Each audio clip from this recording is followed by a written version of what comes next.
Today our crucial triple pane windows finally arrived from Europe to our Passive House site in Harlem. Well, today was a big deal because we ordered these windows, well, we started talking about these windows 6 months ago. And the thing about ordering Passive House windows is that it just takes a long time. We got to go to Germany right now to get them. So that's a problem. We'd like to get a U.S. manufacturer to start doing Passive House windows. So 6 months ago we started planning and then ordering, and then they started making them, and then it took a long time. It took like 2 months for them to make them, and it took a couple more months for the shipping and the customs and all that. So today they came, and so that was a big deal. It was exciting. The main thing is that Passive House requires a really tight air seal so that there's no leakage, and the U.S. windows just don't have that yet. They let too much air through. You got it? You want to do 2 people or 3 people? These are really pretty windows. I mean, I think they might just be pine, but they're responsibly harvested, and we're just going to leave them exposed and let them age naturally. And the glass is just amazing stuff. It's the triple pane, really, really nice, high quality windows. You pay for it. It's very expensive. But the aluminum's going to last. When we chatted with Thomas, the distributor for these windows, he gave us a little knowledge about the pros and cons of a painted window. When are you going to destroy the aluminum? Yeah. But I tell you, this is a better window than a painted window, because if you have a painted window with a solid color, and you get a crack in it on the outside, the water goes in, and you might not even see it, and it will eventually cause damage because it's behind the paint.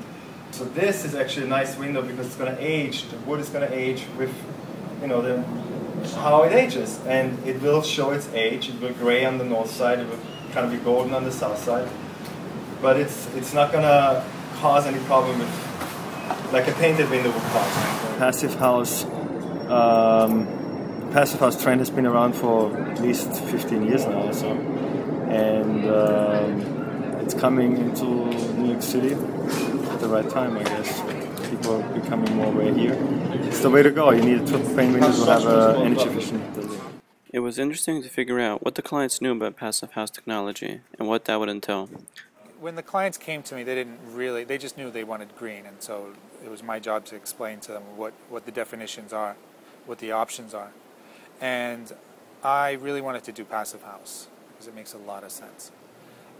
It uses 90% less energy in terms of heating and cooling.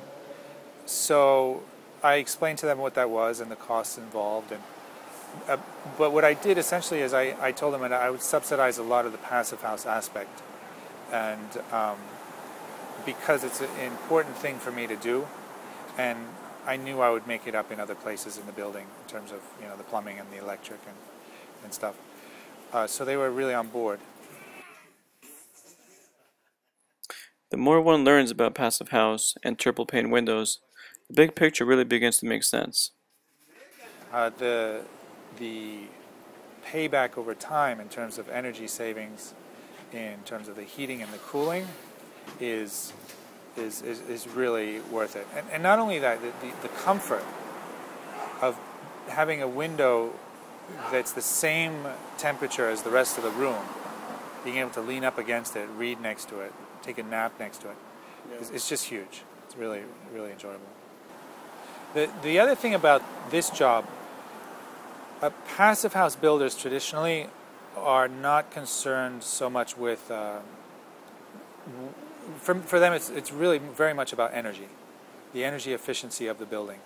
They're not obsessed with where the materials came from, whether they were salvaged.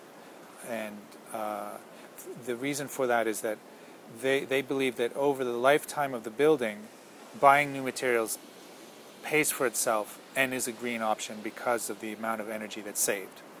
So the embodied energy in those new materials are justified by over the lifetime of the building, because there will be so much energy savings, carbon offsets, etc.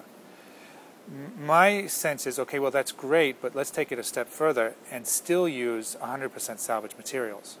Therefore, we have the best of both of those worlds. Yeah. So we're really taking Passive House to another level. Let's listen up to what Ian, our construction manager, had to say about the installation of these windows compared to your typical window. A little heavier than most of the windows, but they're a little more rigid, so it makes it nicer to install than a more flimsy window. So in that respect, it'll be easier because they're actually well made. The exterior part of it will be a little more challenging because scaffold and just the heights involved. Not standard for 4-story brownstone. Besides the triple pane windows, we learned there was quite a bit of insulation throughout the rest of the building.